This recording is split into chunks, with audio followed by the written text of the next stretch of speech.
Hey guys, it's been a minute since I uploaded a new video, and we are almost at NFL season. Training camps are starting up, so I decided to make another video where I took some questions that you had about the upcoming 2024 NFL season and tried to answer them with the best integrity and fortitude that only I can. So without further ado, let's begin. First question, do the Dolphins keep up their success without a Mickey Mouse schedule? Well, I do think that even though their schedule was very easy, they do have obviously legitimate talent, and as long as you have Tyreek Hill and Jalen Waddle together, you're going to be a problem for defenses. The question really is Tua the guy? And as I said before in my quarterback prove it video, Tua has great numbers, but he's not a guy that if your favorite team is playing against Miami, you're not afraid of Tua. So he's a physically limited quarterback on a team that has a bunch of extremely physically gifted players. So the thought is that Tua is holding the Dolphins back. So as long as they have Tua, I think they're going to continue to be in that 9 to 10 win range, when really they could be 13, 14 win team if they had a better quarterback. Will the NFC East tradition of no team winning the division 2 years in a row continue? I'm going to say no, because last year the Eagles were in perfect position to win it again, and Jalen Hurts, he was so serious about it that he shaved his goatee in the offseason and let it regrow from scratch. So that's symbolic of a fresh start. So I think that the Eagles are going to retake the NFC East again from the Cowboys, and I'm not just saying that because I'm an Eagles fan. Well, maybe I am, but guess what? It's also a legitimate take. What are your expectations for Jordan Love and the Packers? Well, if Jordan Love can play a full season the way he did the last 8 or 9 games of last year, where he had I think 18 touchdowns to 1 pick, then the Packers can be very dangerous also, because their receiving core, their receiving nucleus, they're all super young dudes. They're all growing together. Their chemistry's growing. So I think the Packers are going to be really, really good. I actually thought they were going to be better last year than they were, although they still ended up a possession or two away from making the NFC Championship game. But that is now going to become the standard. So my standard really is, with this Packers team, is at least make it to the divisional round, and I don't see any reason why they couldn't make it to the NFC Championship game and play the 49ers or the Eagles again. If all the head coaches put on their pads and played an AFC versus NFC game, who would win? You can imagine the coaches are back in their primes, or you can use them in their current state. I think the answer is easily Dan Campbell's the obvious winner here. Dan Campbell's fucking 6'5", 270. He was a former player in the NFL. The only real competition that he had, I feel like, was Mike Vrabel, but Mike Vrabel's gone now. So this is kind of like 2017 Warriors situation, where Dan Campbell's just fucking mowing down the competition all the way to the championship, in my opinion. Do the Titans have any shot being good this year? Well, this is a really fucking disgusting question to ask. Former president was almost shot to death on his campaign trail, and you're talking about any shots? Have some class. But to answer your question anyway, I'll do it because I have a lot of integrity. No, they have absolutely zero shot. You could argue that they have the worst quarterback in the division, and that goes a long way into having success. And the picture here of stormtroopers is that the stormtroopers, the joke is they suck at shooting. So no, you don't have any shot. Why is Justin Herbert held to a higher standard than anyone else? Well, because like Uncle Ben said in Spider-Man, with great power comes great responsibility. In this case, with great physical talent comes great responsibility. And another reason is because Herbert came into the league and he had a phenomenal rookie season, and it was like, oh my God, in 3 or 4 years, this guy is going to be one of the 2 or 3 best quarterbacks in the league. And he's just kind of just stayed there. He hasn't seemed to really improve greatly, and the results haven't been there. So people, I think, are kind of, I always say this about athletes that have a bunch of physical talent, like a Wembanyama or a Zion, is that the first couple years, people are just in awe of your talent. Then they start expecting you to win. And if you don't do that, then they kind of turn on you. The masses do. And it becomes, well, he's talented, but. So that's kind of where we are with Herbert right now. Super physically talented, but the team results have been lacking. And I'm not saying, there's a lot of context goes into that, but the team results, I feel like, from where he was as a rookie, all the promise he showed as a rookie, I don't feel like the results the last 3 years have been what people thought they would be. How do you feel about the new kickoff rules? Well, I think on the one hand, it's good, obviously, for player safety, and I don't like seeing any person getting a bunch of CTE unless it's Greg Hardy. But at the same time, I do feel like the kickoffs and punt returns, those are when the most violent hits always seem to happen, because you got guys going against the grain, you have a lot of blind spots and people getting ear hold and stuff like that, and it's really brutal. But at the same time, it's one of the most exciting parts of the game to watch. I do feel like the kickoff has been taken out of the game, so anything that helps increase the number of kickoff returns, I am interested and I'm willing to give it a chance, but it's definitely going to be weird, and only time will tell if it's successful. Will you be doing Puppy of the Week? I haven't actually decided on this yet. I don't know. Maybe. It seems as though my following surprisingly divided on Puppy of the Week. When I first did it, and I know a lot of people are fans of it, but a lot of people are like, no, I don't watch Puppy of the Week and things like that. So I went away from it for a little bit last year. Maybe every now and then I might drop it in an episode, but I don't know if it's going to be a full-time feature again this year. But hey, you'll have to watch the videos to find out. How confident are you in Brock Purdy to progress to the next level of being an elite quarterback, or is he doomed to forever ride that line of above average / maybe elite? No matter, let's be clear here, no matter what Brock Purdy does, no matter what his numbers are, everything he does, he's always going to be considered a Kyle Shanahan merchant. He would have to win like 4 or 5 Super Bowls, I feel like, for people to finally start to say, you know what, maybe Brock Purdy's actually really good. And, you know, that's how I feel. We saw it with Jimmy Garoppolo when he was with the 49ers. We saw it with Jared Goff when he was with McVay. And really, only now is Jared Goff starting to get respect, being away from McVay and playing well, that people are like, hey, maybe this guy's actually good. So for Purdy, as long as he has Kyle Shanahan as his head coach, he's never going to get the full credit. There's always going to be a yeah, but. Oh, he threw for 300 yards and 3 touchdowns. Yeah, but he's got Shanahan scheming stuff, and he's got probably the best supporting cast in the league, which you can argue is all true. But at the same time, I've said this, it's like, to me, in the NFL, you don't put up historically great numbers at quarterback if you're a bad quarterback. There are certain schemes that can make bad quarterbacks look passable, but there's no scheme that can make bad quarterbacks into historically dominant Hall of Fame quarterbacks. And Purdy, through his first 2 years, has Hall of Fame caliber numbers. If the Chiefs get a three-peat, are Mahomes and Andy Reid the GOATs at their positions? The answer to this is no, because at the end of the day, if they do three-peat, they'll both have 4 rings apiece. And 4 rings is less than 7, and 7 rings is fewer than 6. Now, and of course, 7 rings for Mahomes is because of Brady, and 6 rings for Reid is because of Belichick. Those are the two, those guys set the bar team accomplishment-wise. It would be nice, it'd be great to say, hey, we three-peated, which is something nobody's ever done in the NFL in the Super Bowl era, but at the end of the day, it's still just another 1 ring. It's not like you get 3 rings or 4 rings worth. So for Mahomes, especially because he's lost to Brady, I'm just talking about how the general consensus is, what the general consensus is going to be. It's going to be, this is unbelievable accomplishment, but he's still 3 rings short of Brady, and he lost to Brady in the playoffs twice, including in the Super Bowl. So he would still have work to do, but it would certainly be a nice feather in his cap to say, hey, I'm the only quarterback in NFL history that's ever three-peated in the Super Bowl era. You know, suck my balls. If Brady announced he was coming back for 1 more season to play as an Eagle, played an average season stats-wise, check down champ and all, but won a Super Bowl, is he your GOAT then? Well, I mean, he did that a couple times with the Patriots. I would probably have some mixed emotions about it. Being an Eagles fan first, I would gladly take the Super Bowl, but it wouldn't do anything to change my mind about Brady. I'd still be like, fuck Tom Brady and fuck his fans. But it would help. Anytime the Eagles have a chance to win another Super Bowl, as an Eagles fan first, it's my duty to say, you know what, I'm willing to put some of my personal biases aside in order to help the team win another Super Bowl, because I'm just such a fucking unselfish person, and I have such integrity.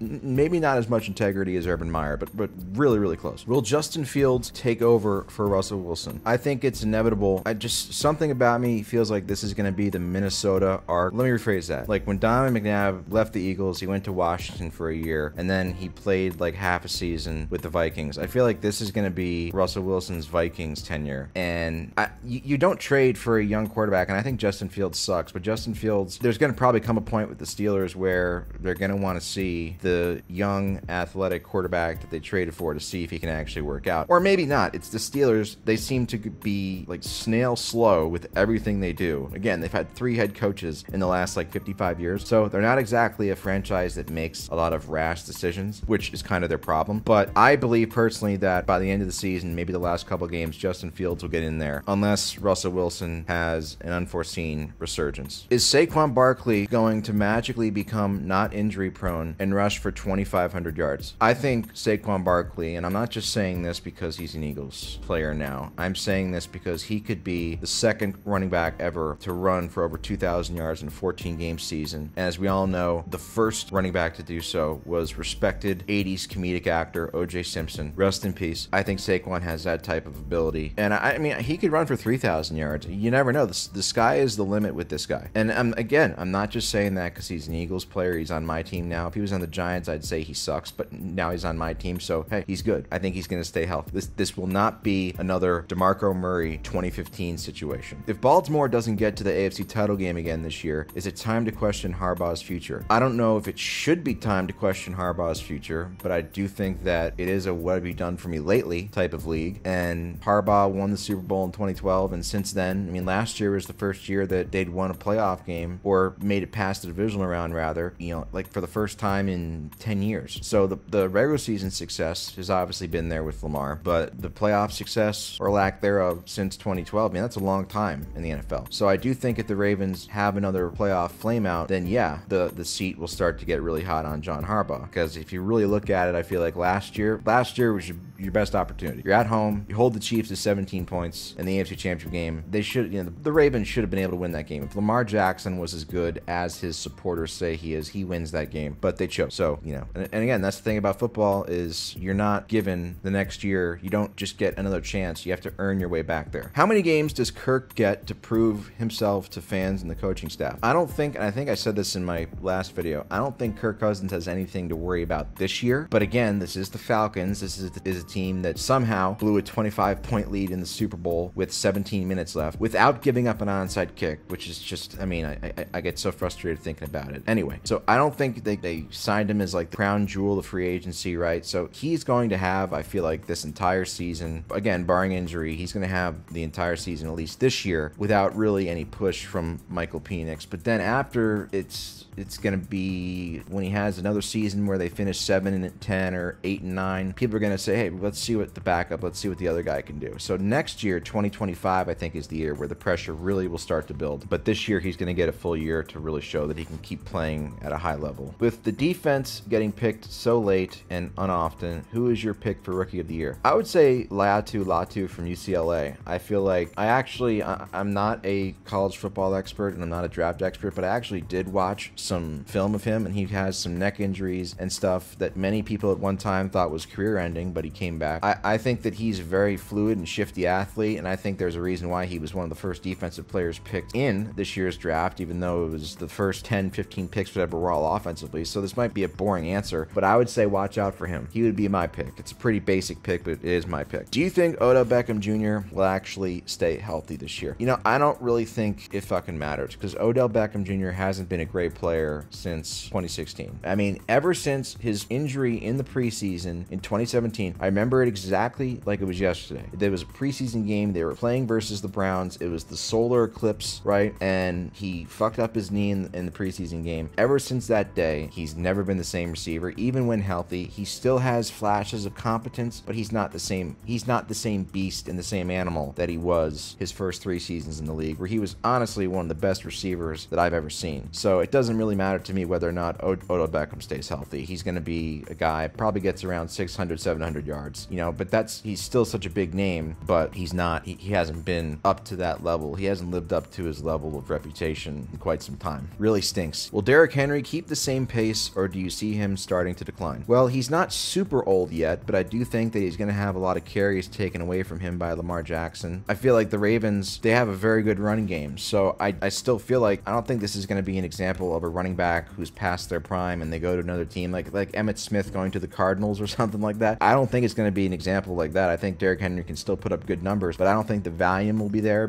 simply because they have other guys in the team that are going to be taking carries away from him. So I think there might be a little bit of decline, but I still expect Henry to have a respectable season. I still expect him to get over 1,000 yards, but we're not talking about the guy who's running for over 2,000 yards a season. That guy's not, he's not there anymore. Who has a more embarrassing season, Booster Seat Bryce or Danny Derps? I would say, if you force me to say who's actually the worst quarterback between the two, just based on what I've seen, I would say Bryce Young, which is really, really not good, because Danny Jones, Daniel Derps, Danny Dipshit, is also one of the worst quarterbacks I've ever seen. But at least every now and again, he would have like a good game, right? And he would have some good plays with his feet, you know, in between all the fumbles and interceptions and terrible offense. I think it's going to come down to the way, if both of these guys play a full season, and Bryce Young is going to get the opportunity to do that because they invested so much into him in terms of draft capital. Whereas with Daniel Jones, it's kind of like, well, you're on your last legs here. I'll say that Daniel Jones, even though he's a better quarterback than Bryce Young, he will have a more embarrassing season because I don't feel like his leash is way shorter than Bryce Young. So Bryce Young, they're going to give him another 15, 16 games at least to show what he can do. And so his numbers will probably be better than Daniel Jones. But both these guys, it's like poop versus piss. You know, it's just that both of them are just awful. Does Christian Gonzalez return from injury and become a top 3 corner? Well, I certainly think that based on the little we saw last year from the Patriots, when when he was out there, he just was one of those guys, and this is, you can talk about aura and all that bullshit, but he did have kind of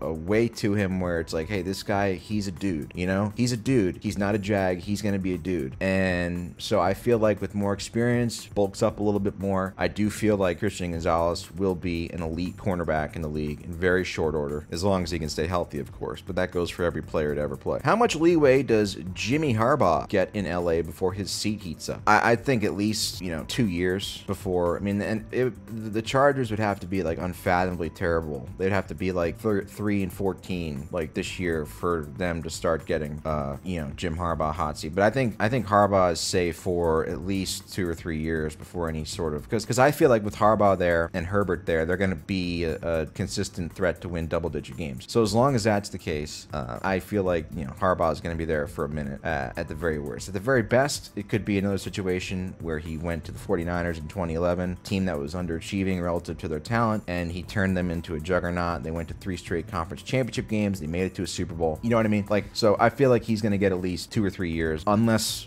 the Chargers are somehow unfathomably bad, which I don't see happening. Josh Allen, he's obviously one of the best quarterbacks in football, but he wasn't able to even make a Super Bowl for his team thanks to some bad luck and a bit of poor playing at times. Is there any hope for him with the worst team that he has now? The fact is, as long as that motherfucker Patrick Mahomes is in Kansas City, and as long as Andy Reid's in Kansas City, Josh Allen is always going to be the Vegeta to Mahomes' Goku. He's never going to be the main character. And in most eras, Josh Allen would be the main character because he's a 6'5" polar bear who can run like the wind and jump like a deer and do all this freakish shit, but he's in the same era as Patrick Mahomes. So I don't feel like, if it just, in my opinion, if he couldn't get past Mahomes with the loaded teams the Bills have had in the last 3 or 4 years, then as the talent around him drops off, they're not going to, there's no chance of him doing it. And again, it's any given Sunday, anything can happen. The only way it could happen is if the talent around Mahomes and the Chiefs drops even more so than it does around the Bills. But again, that's why Mahomes is who he is. He's kind of just, he's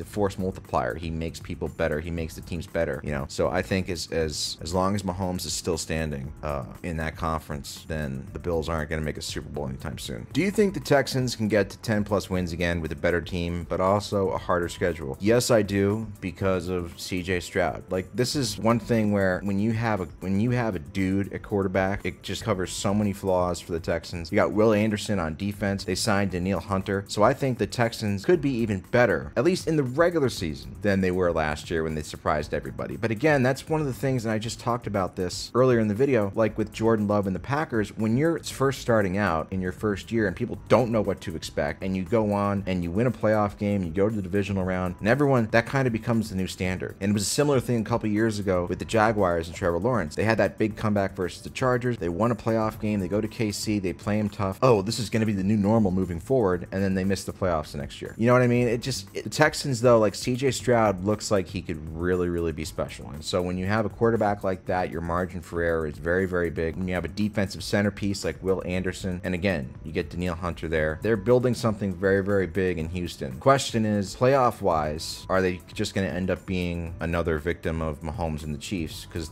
that's really that's what every AFC team has to deal with, is who's going to be the team that slays the Chiefs. People thought it was the Bengals, you know, because they did it 1 year. It was the Patriots and the Bengals. They did it, but it was only a 1-year thing. And the Chiefs went right back to the AFC Championship game, and they've been in 3 of the last 4 Super Bowls, 4 of the last 6 Super Bowls. So it doesn't really matter until a team is able to actually knock off the Chiefs in the playoffs. But to answer your question, I do think the Texans can get to double-digit wins. I could see them winning 12-13 games, to be honest with you. CJ Stroud's that special. If you had to pick an alternate team to root for, say the Eagles were wiped from the face of the earth, what team would you pick? This is going to sound bitch-made, but I would root for the Chiefs strictly because I would want Mahomes to win as many Super Bowl rings as possible in spite of Tom Brady. So I wouldn't start rooting for the Chiefs because I like the Chiefs or anything like that. Fuck that. I just want Mahomes to win more rings than Tom Brady. And this is in a world where my team doesn't exist. That would be my sole goal, because that's how far and how deep my hatred for the Patriots is, and for Tom Brady fans. I want to see that motherfucker get dethroned as the consensus GOAT with the rings argument. So I would pick the Chiefs out of spite for Tom Brady. What are the 3 most boring teams heading into this season, and what is the weakest division in your opinion? Well, the easiest question, when you said boring teams, immediately the first thought was the Steelers. The Steelers just, they fuck. People are like, how do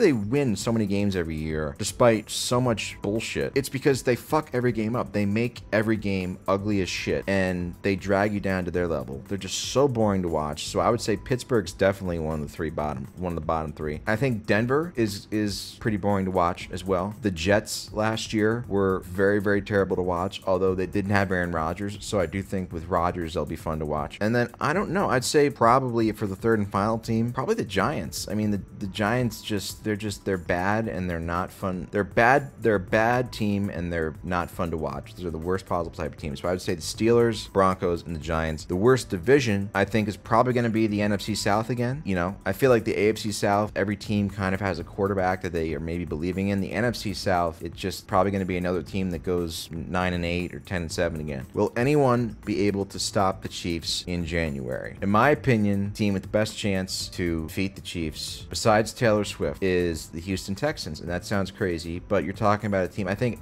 we are at a point right now where all these teams, like Baltimore, the AFC Championship game, KC has a mental edge over Baltimore. KC absolutely has a mental edge over Buffalo. KC doesn't have anything. Like, they beat Houston in 2019, but this is a new era in Houston. So these new guys like CJ Stroud, Tank Dell, all the new, like, if there is a team, and the Cincinnati Bengals, they beat Cincinnati too in the AFC Championship game after losing to them the year before. So like there, it's kind of like, oh, they overcame that mental hurdle. The team that has talent and the juice at the right spots, to me, that also isn't mentally owned by the Kansas City Chiefs, is the Houston Texans. So if there's any team that could stop the Chiefs in January, to me, I'm thinking just this, it would be the Houston Texans. Now, if there's any team that can stop them in February, which is when the Super Bowl happens, obviously the 49ers and Eagles are two good picks. Does Tom Brady get full-body plastic surgery to numb his pain receptors, allowing him to come out of retirement to play for the Raiders and win another 3 Super Bowls? You know, this honestly, people reading this probably are going to say that the person who made this has significant brain damage. But knowing Tom Brady and